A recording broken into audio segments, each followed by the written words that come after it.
Hello student, Anu welcome my class. और आप देख रहे हैं अनुटेक एजुकेशन। अनुटेक एजुकेशन में आप लोगों का बहुत बहुत स्वागत है। आप हमारे चैनल का नाम है गाइस अनुटेक एजुकेशन और यहाँ पे हम ग्रामर के एक के बाद एक टॉपिकों को कंप्लीट करते जाते हैं। अभी हम लोगों ने फाइनली सब्जेक्ट वर्ब एग्रीमेंट को पूरा खत्म कर चुके हैं, टेंस को भी खत्म कर चुके हैं और कंडीशनल सेंटेंसों के बारे में भी हम लोग जान चुके हैं। अब हम आ चुके हैं वॉइस पे, और वॉइस तो बहुत ईजी चैप्टर है और आप लोगों को डेफिनेटली समझ में आएगा ही आएगा, क्योंकि मैं बहुत ही आसान तरीके से आप लोगों को आज वॉइस के बारे में बताने वाली हूँ। वॉइस की हमारी पिछली एक क्लास और हो चुकी है ना। हमने उसमें पूरी बेसिक चीज़ों को कंप्लीट कर चुके थे, पूरी बेसिक चीज़ें कि आखिर वॉइस में क्या चेंजेस होता है टेंस की जगह पे, ठीक है ना।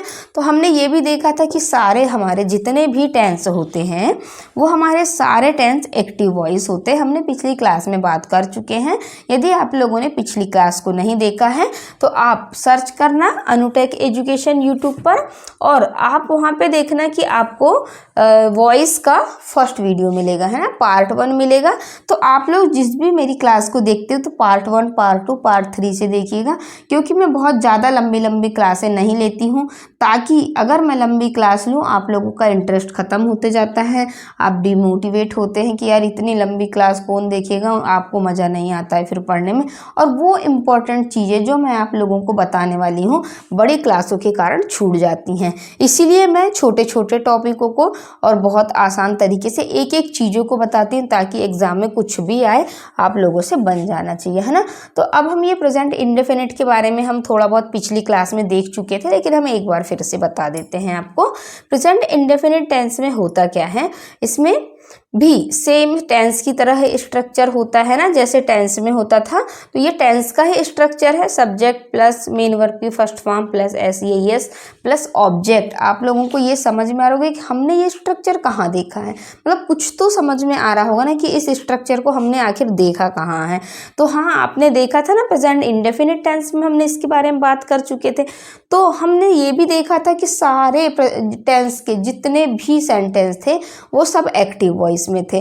तो कैसे एक्टिव वॉइस में थे, क्योंकि वहाँ जितने भी सब्जेक्ट शुरुआत होती सब्जेक्ट से, जैसे ही से, इट से, ही सी इट किसी का नाम है, आई वी यू दे, मतलब जो भी सब्जेक्ट है उससे किसी भी सेंटेंस की शुरुआत हो रही थी हमारी, है ना। और जब किसी सेंटेंस से हमारी शुरुआत हो रही थी तो वो एक्टिव था, है ना। जैसे आई से शुरुआत होगी तो मैं तो एक्टिव हूँ ना, तभी तो मैं आप लोगों के सामने पढ़ा रही हूँ, है ना। यू आप भी एक्टिव हो, तभी तो आप मेरी क्लास को देख रहे हो ना। इस टाइप से इसका कॉन्सेप्ट होता है। लेकिन जब हम वॉइस में क्या करते हैं कि हम सब्जेक्ट को ऑब्जेक्ट की जगह और ऑब्जेक्ट को सब्जेक्ट की जगह रख देते हैं, ठीक है।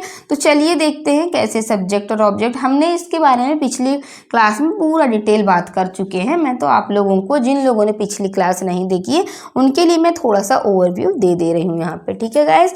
तो हमारा ये तो था हमारा एक्टिव वॉइस का स्टेटमेंट, ठीक है। अभी हम लोग ना अफर्मेटिव के बारे में बात कर रहे हैं ना। इसके बाद हम प्रेजेंट सिंपल का नेगेटिव के बारे में भी बात करेंगे, इसे प्रेजेंट इंडेफिनिट भी कहते हैं।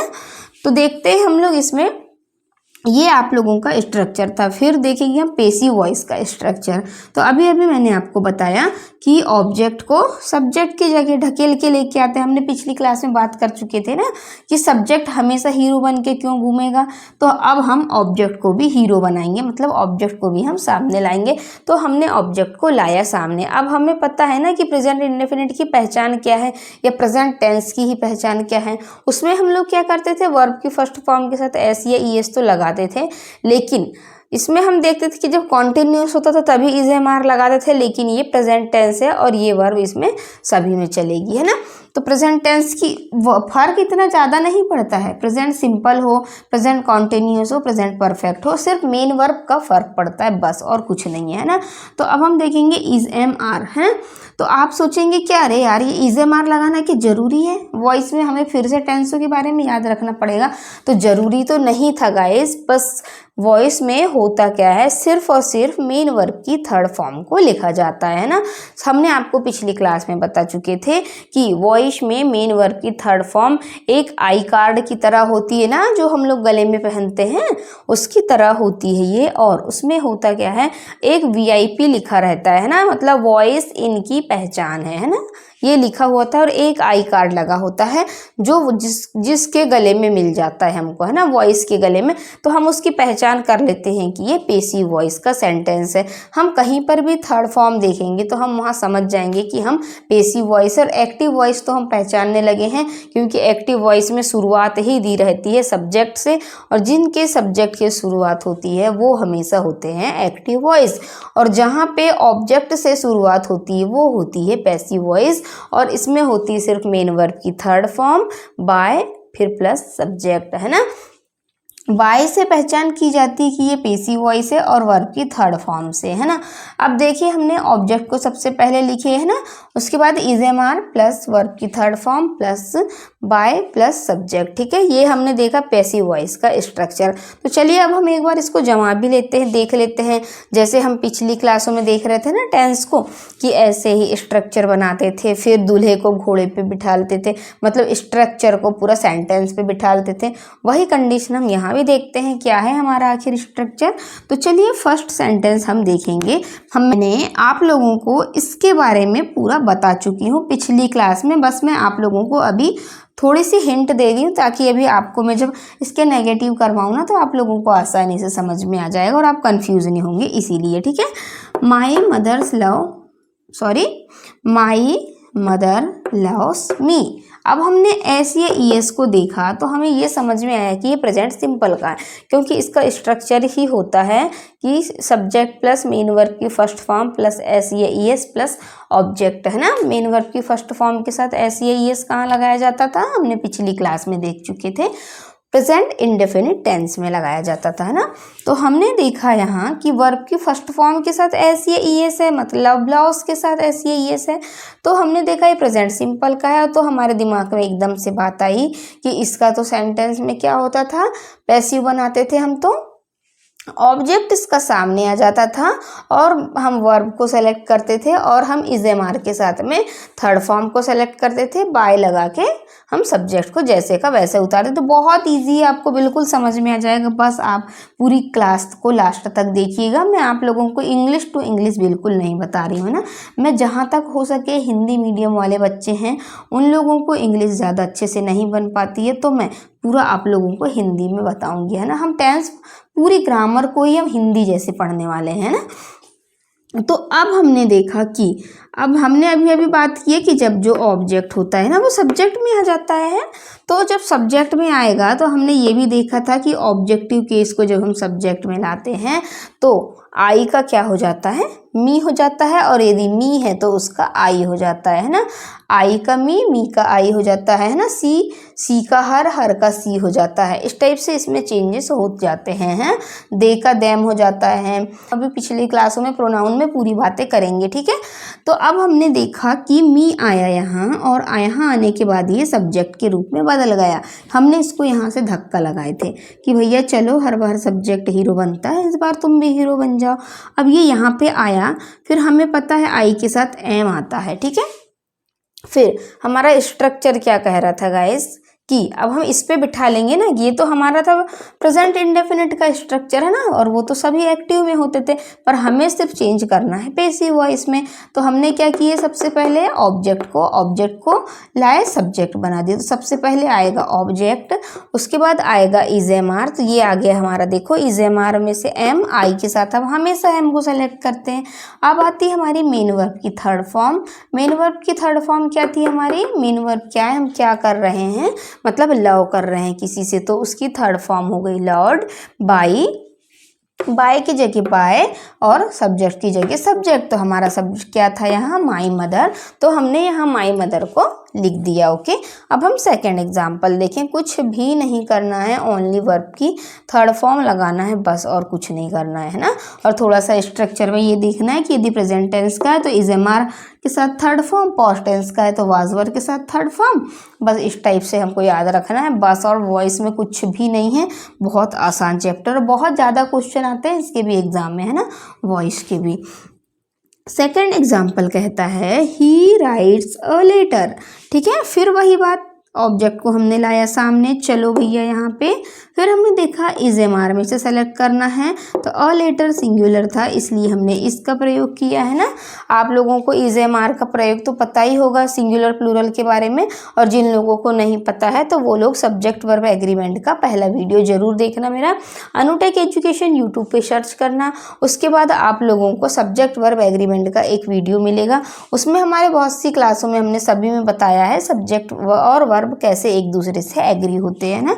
तो आप उस क्लास को जरूर देखिएगा और टेंस की क्लासों को, क्योंकि ये क्या होता है एक के बाद एक कनेक्टेड होते हैं। सब्जेक्ट वर्ब एग्रीमेंट से टेंस कनेक्टेड था है ना, टेंस से वॉइस कनेक्टेड है, तो इसीलिए मैं आप लोगों को सीक्वेंस से पढ़ा रही हूँ। मैं चाहूँ तो कहीं से भी चालू कर सकती हूँ पढ़ाना, लेकिन मैं वैसा नहीं करूँगी, मैं सीक्वेंस से पढ़ाऊँगी, ठीक है ना। क्योंकि जिसका प्रयोग जब आता है तभी, नहीं तो आप लोग बोले हुए कि मैम आपने तो पहले कभी बताया ही नहीं था और अब कैसे बताने लगे, आगे पीछे मत बताया करो, ऐसे में तो हम लोग कन्फ्यूज़ हो जाते हैं, है ना। तो गाइज हम लोग आगे पीछे नहीं देखेंगे, हम तो सीक्वेंस से देखते हैं, है ना। तो अब हमने देखा कि अ लेटर को हमने उठा के सामने ला लिया, ओके। उसके बाद हमने देखा इज एम आर में से हमने इसको सेलेक्ट किया, क्यों किया, क्योंकि ये सिंगुलर सब्जेक्ट था। उसके बाद हमने थर्ड फॉर्म की जगह हमने थर्ड फॉर्म को भी बिठा दिया, है ना। आपको पता तो होगा ना कि किसके साथ इज, किसके साथ एम, किसके साथ आर आता है, ठीक है। अब हमने देखा, हम एक बार बता देती हूँ आपको, सिंगुलर के साथ इज, आई के साथ एम और प्लूरल के साथ आर आता है ना। तो हमने देखा कि ये सिंगुलर था, इज लिखा, वर्ब की थर्ड फॉर्म रिटर्न थी, रिटर्न लिखा, बाय की जगह बाय, सब्जेक्ट की जगह सब्जेक्ट, है ना। अब हमारा सब्जेक्ट क्या था, ही, तो क्या मैं ही लिख दूँ वहाँ पे, तो अब आप तो बोलोगे हाँ लिख दो क्योंकि आपको पता ही नहीं है ना। लेकिन हम नहीं लिखेंगे गाइज बिल्कुल भी, ही का हिम हो जाता है, मैंने अभी थोड़ी देर पहले आप लोगों को बताया था, है ना। सी का हर हो जाता है, ही का हिम हो जाता है, ठीक है। इस टाइप से हम देखेंगे, इसको चेंज करेंगे। बस ये याद रखना है कि सब्जेक्ट पीछे चले जाता है, ऑब्जेक्ट सामने आ जाता है। अगर सामने मी है तो पीछे मी है तो सामने आई आ जाता है ना। यदि सेंटेंस में पीछे मी है तो सामने आई हो जाएगा, सामने ही है तो पीछे हिम हो जाता है, बस, है ना। इससे ज़्यादा कुछ भी नहीं है। अब हम और एग्जाम्पल देख लेते हैं इसके कुछ, है ना। चलिए एक और एग्जाम्पल देख लेते हैं अब, है ना। हमने 2 एग्जाम्पल देख चुके हैं, अब हम एक और एग्जाम्पल देखेंगे। आप लोगों को यदि बहुत ज़्यादा एग्ज़ाम के क्वेश्चनों की प्रैक्टिस करनी है ना, तो आप लोग गूगल पे जाना और वहाँ पे वॉइस के क्वेश्चन सर्च करना, तो आप लोगों को बहुत सारे आपको मिल जाएंगे आंसर सहित, तो आप वहाँ से प्रैक्टिस कर सकते हैं गाइस। क्योंकि हम लोग बोर्ड में करते हैं और बोर्ड में हम उतने क्वेश्चनों को नहीं लिख पाते हैं ना, क्योंकि अगर हम एक ही क्लास में हमारे 10-15 क्वेश्चन समझाऊंगी मैं तो पूरी क्लास ख़त्म हो जाएगी और फिर आप लोगों का इंटरेस्ट कम होने लग जाता है, इसीलिए, है ना। तो हम लोग पूरी कॉन्सेप्ट तो हम इसी में देखते हैं, हम क्वेश्चन कुछ भी आ जाए वो तो हमसे बन ही जाएगा ना, यदि हमें कॉन्सेप्ट ये स्ट्रक्चर पता है तो बस हमें यही तो याद रखना है, हो गया, है ना। अब हमने एक और देखिए क्वेश्चन कि रानी सेलिब्रेट्स हर बर्थडे। अब हमको कैसे पता चलेगा कि ये किस टेंस का वाक्य है, तो अब हमें ये पता चलेगा कि ये किस टेंस का सेंटेंस है। तो ये हम देखेंगे कि वर्ब की फर्स्ट फॉर्म के साथ एस या ई एस लगा हुआ है, ठीक है। अब बोलोगे आपके मैम वर्ब कैसे पहचानेंगे, हमको तो वर्ब भी नहीं समझती, क्रियाएं, तो क्रिया, वर्ब मतलब क्रिया। अब हमारे द्वारा कोई भी क्रिया किए जाए, चाहे वो नहाने, धोने, खाने, पीने, मतलब किसी भी प्रकार की क्रिया, है ना। तो यहाँ भी तो हम काम ही कर रहे हैं ना, सेलिब्रेट करना मतलब मनाना। और जैसे हमने देखा कि सेलिब्रेट लिखा है तो सेलिब्रेट्स के साथ एस लगा हुआ है, मतलब ये प्रेजेंट सिंपल का वाक्य है। अब हम देखेंगे हर बर्थडे लिखा है तो कैसे, अब हम इसको कैसे स्ट्रक्चर में जमाएंगे ये देखते हैं, ठीक है ना। अब हमने देखा, हमें पता है ना कि सबसे पहले हम जब पेसिव वॉइस बनाते हैं ना किसी भी सेंटेंस की, तो हम क्या करते हैं इसमें कि ऑब्जेक्ट को सामने और सब्जेक्ट को पीछे कर लेते हैं। तो हमारा ऑब्जेक्ट क्या था यहाँ, देखिए, तो हर बर्थडे, है ना, ये हमारा ऑब्जेक्ट था यहाँ, तो हमने यहाँ हर बर्थडे लिख दिया, ओके। फिर हमने देखा इज एम आर में से सेलेक्ट करना है, तो हम यहाँ से इज सेलेक्ट करेंगे। और हमें पता है कि वर्ब की थर्ड फॉर्म आती, तो ये हमने सेलिब्रेट की वर्ब की थर्ड फॉर्म सेलिब्रेटेड लिख दिया। उसके बाद लिखा है बाय, तो बाय की जगह बाय, और हमारा सब्जेक्ट था रानी, तो रानी की जगह रानी। अगर यहाँ सी होता तो हम सी की जगह हर लिख देते हैं ना। बस ऐसा छोटा सा चेंजेस है, बस आपको प्रेजेंट सिंपल का ये स्ट्रक्चर को याद रखना है बस, और ज़्यादा कुछ नहीं। और याद रखने की ज़रूरत ही नहीं है, क्योंकि सभी में तो सब्जेक्ट आता है, एक मेन वर्ब आती है, और एक क्या होता है, सभी में एक सब्जेक्ट एक मेन वर्ब आती है, और एक में एस या ईएस आता है ना। वर्ब आती है एक मेन वर्ब, एक हेल्पिंग वर्ब और एक ऑब्जेक्ट आता है बस। तो हमें इसमें भी कुछ याद नहीं करना था, बस इतना याद रखना था कि सब्जेक्ट की जगह ऑब्जेक्ट, ऑब्जेक्ट की जगह सब्जेक्ट, मेन वर्ब लिखेंगे, मेन वर्ब की थर्ड फॉर्म जो सबसे इंपॉर्टेंट है ये याद रखना है, और बाय के बाद सब्जेक्ट है ना। अब हम लोगों ने अफर्मेटिव के तो देख लिए, बहुत से 3 क्वेश्चन देख चुके हम। अब हम देख लेते हैं थोड़े से इनके नेगेटिव के भी, है ना। जितने भी प्रेजेंट इंडेफिनिट के अफर्मेटिव सेंटेंस थे, है ना, प्रेजेंट इंडेफिनिट के जितने अफर्मेटिव सेंटेंस थे हम लोगों ने उन्हें पूरा देख चुका था। अब हम बात करते हैं नेगेटिव सेंटेंस की। तो अब आप फिर से सोच रहे होंगे, फिर नेगेटिव, फिर इतना कठिन, नेगेटिव इंटरोगेटिव कितना कठिन है। क्या आप लोगों को लगता है कि ये बहुत कठिन है? जी नहीं, बिल्कुल भी कठिन नहीं है। बस हमें थोड़ी सी टेंस की फॉर्म पता रहना चाहिए और हम लोग आसानी से कर लेते हैं, क्योंकि अब हम लोगों को इसकी ट्रिक पता चल चुकी है कि सिर्फ वर्ब की थर्ड फॉर्म लगाना है, और नेगेटिव है तो नॉट लगाना है, और डू या डस का प्रयोग तो करते ही थे हम लोग, है ना। डू या डस का प्रयोग प्रेजेंट सिंपल में होता था, ये तो हम लोगों को पता ही है नेगेटिव के साथ में, है ना। लेकिन अब हम क्या देखेंगे यहाँ कि सिर्फ हम इसको किससे पहचानेंगे, सिर्फ हम नॉट से पहचानेंगे कि नॉट लगा है मतलब नेगेटिव सेंटेंस है, और नेगेटिव है तो इसमें हम क्या करने वाले हैं देखते हैं, चलो, है ना।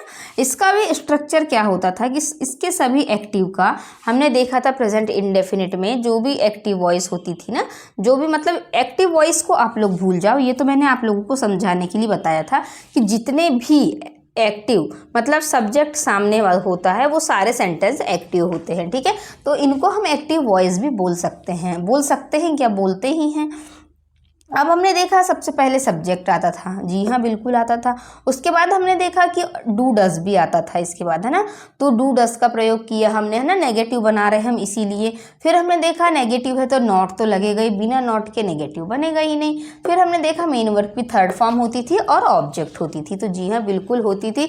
सेम है स्ट्रक्चर, कुछ भी अंतर नहीं है, डू और डस का प्रयोग करना है जैसे, ठीक है। तो अब हम लोग देखेंगे इसके पैसिव वॉइस का स्ट्रक्चर को। तो पैसिव वॉइस के स्ट्रक्चर में तो सेम रहेगा गाइस, बस ऑब्जेक्ट सामने आ जाएगा। इसकी जो हेल्पिंग वर्ब होती थी ना प्रेजेंट इंडेफिनिट की, वो इज एम आर होती थी, तो हमने यहाँ इज एम आर को लिखा, नॉट की जगह नॉट लिखा। हमें पता है कि क्योंकि थर्ड फॉर्म पैसिव वॉइस की होती है, वीआईपी कार्ड, है ना, वो लगा ही हुआ है अभी हमारे पास, तो ये थर्ड फॉर्म हो गई बाय, और उसके बाद में सब्जेक्ट। बस कुछ नहीं करना है, नॉट लगाना है और मेन वर्ब की थर्ड फॉर्म पे ध्यान देना है बस। तो चलिए चलते हैं, देखते हैं इसके कुछ एग्जाम्पलों को। एग्जाम्पल कह रहा है Rahul does not read Hindi, ठीक है, मतलब राहुल हिंदी को नहीं पढ़ता है ना। राहुल को हिंदी पढ़ना पसंद ही नहीं है, ठीक है।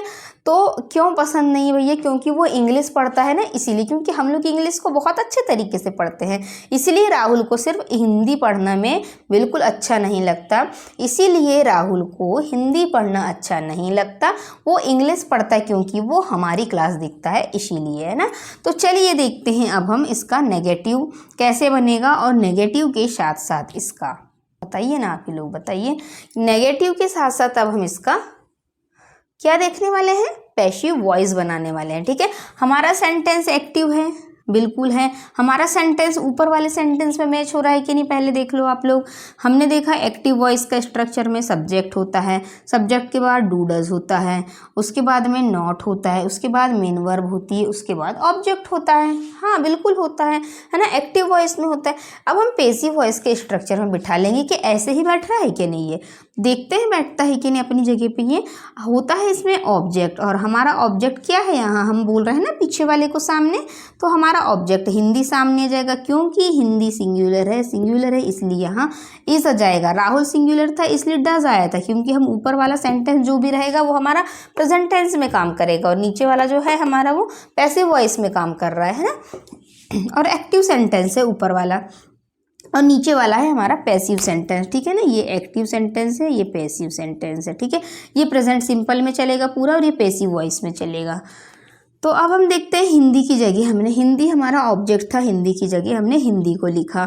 अब हमने देखा इज एम आर में से हमने इसको सेलेक्ट किया क्योंकि हिंदी सिंगुलर है। अब नॉट की जगह नॉट को बैठाला। मेन वर्ब की थर्ड फॉर्म यहाँ भी रीड है, यहाँ भी रीड है, लेकिन हम इसको रीड रेड रेड पढ़ते हैं, ठीक है ना। स्पेलिंग सेम रहेगी लेकिन हम इसे रेड पढ़ते हैं, ठीक है ना। इसकी थर्ड फॉर्म होती है रीड की, रेड होती है, ठीक है। बाय की जगह बाय आ जाएगा। सब्जेक्ट कौन था हमारा, राहुल, तो वहाँ राहुल आ गया, ओके। अब हमारा सेकंड नंबर का एग्जाम्पल क्या कह रहा है वो देखते हैं हम लोग। Teachers do not punish students now a days. अब हमें इसमें देखना है ऑब्जेक्ट कौन सा है हमारा। तो ऑब्जेक्ट हमारा स्टूडेंट है, पनिश कर रहे हैं हम, हमारे द्वारा कोई क्रिया हो रही तो वर्ब होगी, और हमारा सब्जेक्ट है टीचर। तो चलिए हम इसको स्ट्रक्चर में बिठालते हैं। स्टूडेंट्स की जगह हमने स्टूडेंट्स लिखा। अब हमने देखा इज एम आर में से हमें इज एम आर सेलेक्ट करना। हम ऊपर वाली वर्ब को नहीं देखेंगे क्योंकि एक्टिव वॉइस में क्या हो रहा था, ऊपर वाली वर्ब हम देख चुके हैं ना। एक्टिव वॉइस में ऊपर वाला स्ट्रक्चर काम आएगा और पैसिव वॉइस में नीचे वाला स्ट्रक्चर काम आएगा, ठीक है ना। तो हमने बिठाला आर, स्टूडेंट्स प्लूरल है, हमने आर की जगह आर बिठाला। नेगेटिव है, नॉट लगा दिया। पनिश वर्ब की थर्ड फॉर्म है तो पनिश्ड कर दिया इसको। अब हम देखेंगे इसमें कि बाय की जगह हमने बाय लगाया। हमारा सब्जेक्ट था टीचर्स तो हमने यहाँ टीचर्स लिख दिया, और अदर वर्ड जो भी था हमारा नाउ अ डेज तो हमने वहाँ पे नाउ अ डेज अदर वर्ड में लिख दिया, ठीक है ना। तो इस टाइप से हम लोग इसका नेगेटिव बनाते। बहुत ही आसान है, कुछ भी नहीं करना है, बस हमें वर्ब के बाद में नॉट लगा देना है और थर्ड फॉर्म लगाना है बस, ठीक है। अब इसमें भी सेंस क्या निकलता है कि teacher do not punish student now a days, मतलब टीचर के द्वारा स्टूडेंट को पनिश नहीं किया जाता। मतलब लास्ट में जाने का साउंड निकलता है, और हमने आपको बताया था कि इसमें जाना का साउंड निकलेगा, वो हमारी वॉइस होती है, ठीक है ना। अब हम देखेंगे इसमें कि अगला सेंटेंस क्या कह रहा है। अब पैसिव का भी सेंटेंस में ज़्यादा कुछ अंतर नहीं है। स्टूडेंटों को पनिश्ड किया जाता है टीचर के द्वारा, है ना। और इसमें था कि टीचर पनिश नहीं करते स्टूडेंटों को, है ना, स्टूडेंटों को पनिश नहीं किया जाता, ये था। लेकिन इसमें थोड़ा सा चेंजेस हो जाता है पैसिव में कि स्टूडेंट को पनिश नहीं किया जाता टीचरों के द्वारा। मतलब बात वही रहती यार, सिर्फ घुमा फिरा के थोड़ा सा चेंजेस किया जाता है, बस और कुछ नहीं है ना। तो अब हम देखेंगे अगला sentence, I do not water plants every day, है ना। इसमें भी हम देखेंगे कि हमारा ऑब्जेक्ट क्या है, प्लांट्स। तो हमने यहाँ पे प्लांट्स प्लूरल है, हमने ऑब्जेक्ट को सब्जेक्ट की जगह लिखे, प्लांट्स प्लूरल है, आर लगाया।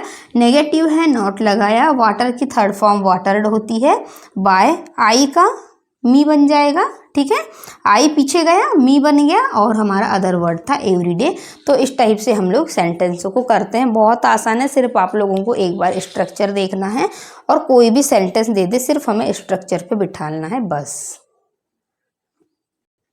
आप भी जब भी एक्टिव से पैसिव वॉइस के सेंटेंस करेंगे ना, तो आपको सिर्फ सभी के साथ उनका आई कार्ड, मतलब मेन वर्ब की थर्ड फॉर्म को सेलेक्ट करना है। ऐसे तो कभी होता नहीं है कि इज एम आर के साथ थर्ड फॉर्म आएगी, लेकिन सिर्फ ओनली वॉइस में आता है बस। ये वॉइस में ही अपनी पहचान बढ़ाती है इसके साथ में, और फ्रेंडशिप बना लेती है। वैसे तो इज एम आर के साथ में हमेशा आईएनजी का प्रयोग किया जाता है, लेकिन जैसे ही आप is am are was verb के साथ में थर्ड फॉर्म देखेंगे, आपको एकदम समझ में आ जाना चाहिए कि ये हमारा एक्टिव से पैसिव वॉइस का सेंटेंस है, और हम उसमें वॉइस को ही देख लेते हैं, ठीक है ना। आपको हर सेंटेंस में थर्ड फॉर्म मिल रही है। देखिए ऊपर वाले सेंटेंस में भी रेड लिखा है, नीचे वाले सेंटेंस में भी पनिश्ड लिखा है नहीं, और उस सबसे नीचे थर्ड नंबर वाले में भी वाटर्ड लिखा है। मतलब सभी में आपको थर्ड फॉर्म मिलेगी ही मिलेगी। अब हम लोगों ने अफर्मेटिव और नेगेटिव को देख चुके हैं ना, बहुत आसान तरीके से देखा हमने। अब हम बात करेंगे इंट्रोगेटिव की। तो क्या इंट्रोगेटिव के लिए कोई अलग से रूल आएगा? बिल्कुल नहीं आएगा ना। कोई ऐसा तो नहीं कि चांद तारों से ऊपर से कोई रूल्स टपकेगा और बोलेगा कि ये इसके लिए अलग से रूल्स है, ऐसा होगा क्या? नहीं होगा, है ना। अब हम देखेंगे कि इनके लिए कोई भी अलग से रूल नहीं आएगा। किसके लिए? इंट्रोगेटिव के लिए वही पुराना रूल अपना जो प्रेजेंट इंडेफिनिट में इंट्रोगेटिव बनाने में होता था, हम उसको देखते हैं, ठीक है। जब हम प्रेजेंट इंडेफिनिट में, आप लोग मेरी क्लास को देख लीजिएगा, उसमें दिया है सब कुछ। प्रेजेंट इंडेफिनिट टेंस में हमने देखा कि उसका जो स्ट्रक्चर होता था ना प्रेजेंट इंडेफिनिट का, वो ये होता था। डू, डज, सबसे पहले हेल्पिंग वर्ब सामने आ जाती थी, है ना। Plus subject plus main verb की फर्स्ट फॉर्म प्लस ऑब्जेक्ट, ठीक है। और सभी के लास्ट में इंट्रोगेटिव आता था, मतलब इंट्रोगेटिव, और सभी के लास्ट में क्वेश्चन मार्क का साइन आता था, ठीक है ना। नेगेटिव में शुरुआत होती है हेल्पिंग वर्ब से और उस आखिरी में ख़त्म होता है क्वेश्चन मार्क के साथ में। तो अब हम इसमें देखेंगे, ये तो हुआ हमारा प्रेजेंट इंडेफिनिट का स्ट्रक्चर, पर हमको बनाना है पेसिव वॉइस का स्ट्रक्चर। तो अब हम पेसिव वॉइस का स्ट्रक्चर कैसे बनाएंगे, चलिए देखते हैं। हमें पता है प्रेजेंट इंडेफिनिट की जो हेल्पिंग वर्ब होती है वो इज एम आर होती है, ठीक है। अब हमने देखा ये डू डज तो सिंगुलर प्लूरल के लिए आता है, लेकिन ये प्रेजेंट टेंस में आता है और एक्टिव वॉइस के केस में ये आता है। हम बात करेंगे पेसिव वॉइस की, और सभी प्रेजेंट के साथ में जितना भी प्रेजेंट टेंस रहेंगे ना हमारे, इंडेफिनिट है, इसमें परफेक्ट है, जो भी टेंस आएगा परफेक्ट कंटिन्यूस आएगा, उन सभी के साथ में हम लोग इज एम आर को लेंगे। और सिर्फ थर्ड फॉर्म तो सभी में लगाना है, कॉमन है, ठीक है। तो हमने देखा इसमें कि इज एम आर को हम सबसे पहले लेंगे, ठीक है, उसके बाद ऑब्जेक्ट आएगा। उसमें क्या हो रहा था, हम लोग सब्जेक्ट को आगे कर रहा था तो पीछे करते थे, पीछे था तो आगे कर देते थे। लेकिन हेल्पिंग वर्ब ने कहा कि भैया तुम हमेशा ही सामने नहीं आओगे ऑब्जेक्ट, हम भी कभी कभी सामने आ जाते हैं और सिर्फ इंट्रोगेटिव में आते हैं, है ना। तो इनने कहा कि चलो हमारे बाद तुम चले जाना, है ना।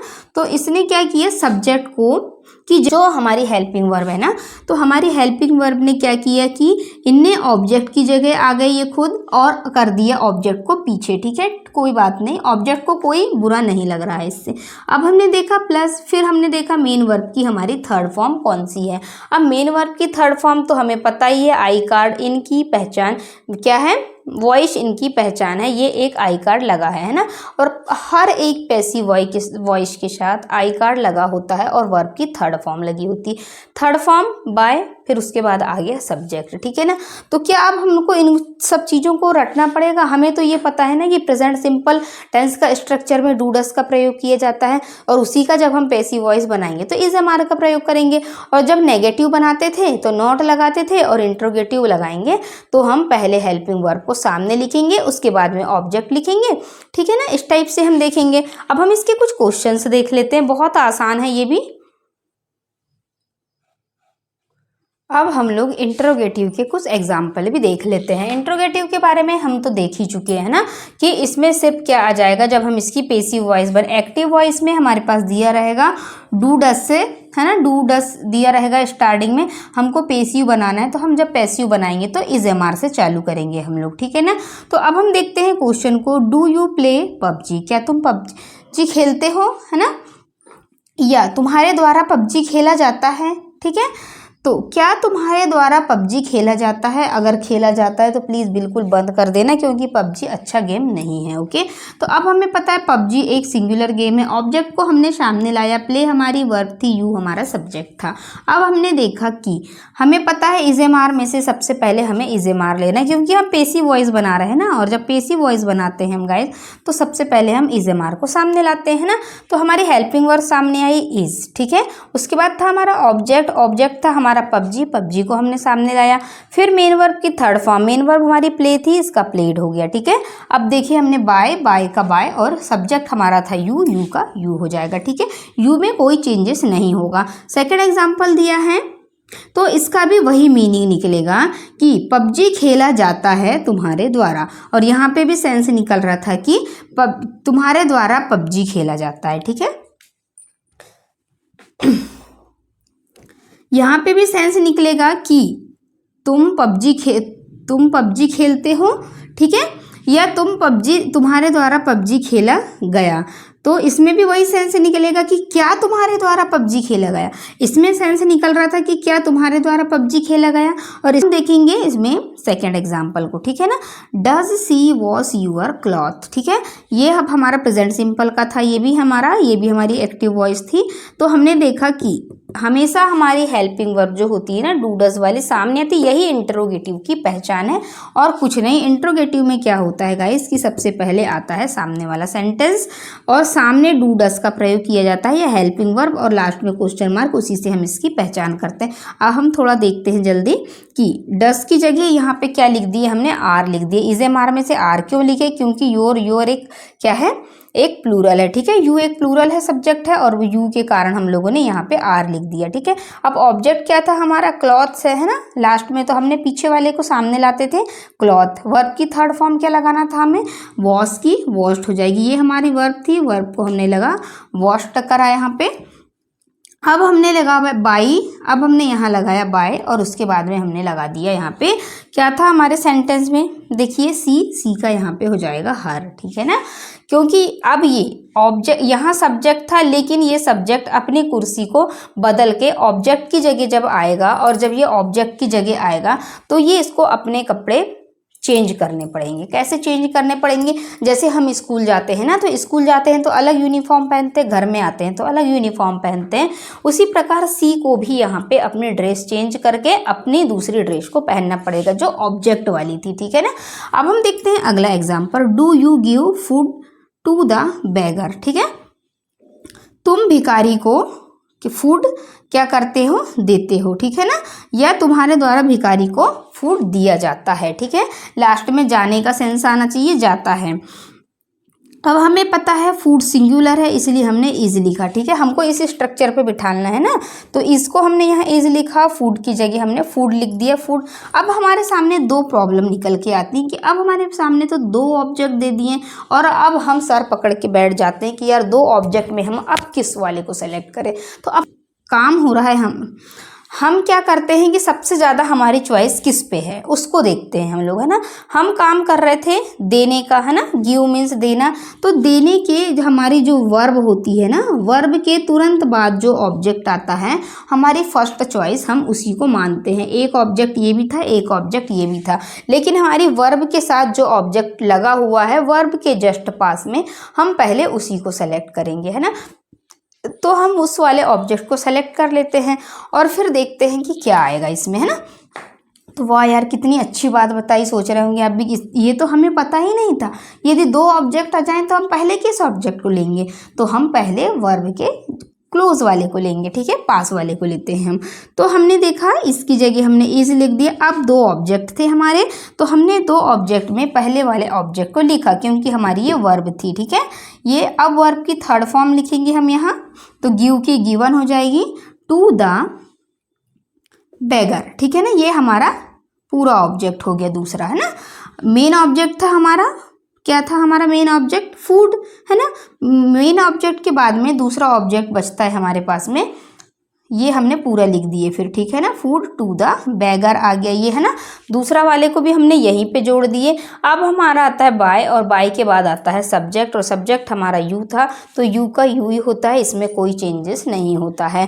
सो गाइस, हम लोगों ने आज प्रेजेंट टेंस के सभी प्रकार के सेंटेंसों को देख लिया। अफर्मेटिव भी देखा, नेगेटिव भी देखा, और इंट्रोगेटिव भी देखा। कुछ भी चेंज नहीं करना है, एकदम नॉर्मल सेंटेंस होता है। अफर्मेटिव नेगेटिव में नॉट लग जाता है, और इंट्रोगेटिव में इज एम आर को सामने लिखा जाता है, ठीक है ना, बस। और क्वेश्चन मार्क से हम इसकी पहचान कर सकते हैं। तो आई होप आप लोगों को आज की क्लास पसंद आई होगी, और मैंने बहुत नया नया तरीके से बताया आप लोगों को, और बहुत शॉर्ट से शॉर्ट टाइप से बताया ताकि आप लोगों को जल्दी समझ में आ जाए, ठीक है ना। मुझसे जितना हो सका मैंने आप लोगों के लिए किया, और मैंने आई होप आपको समझ में भी आया होगा, क्योंकि इससे आसान तरीके से आप लोगों को कहीं समझ में नहीं आएगा। क्योंकि इंग्लिश टू इंग्लिश तो आप लोग अधिकांश क्लासों में देखते हैं, पर मैं आप लोगों को ज़्यादातर हिंदी का प्रयोग करके बता रही थी, है ना। तो ठीक है, अब और इससे ज़्यादा तो कुछ कहेंगे नहीं, बस वीडियो को पूरा देखिएगा, इसकी बिल्कुल मत कीजिएगा। और thanks for watching this video. अब हम मिलते हैं अगली क्लास में अगले टेंस के साथ में, और ऐसे ही हम एक्टिव पैसिव वॉइस के आसान से आसान क्वेश्चनों को देखेंगे।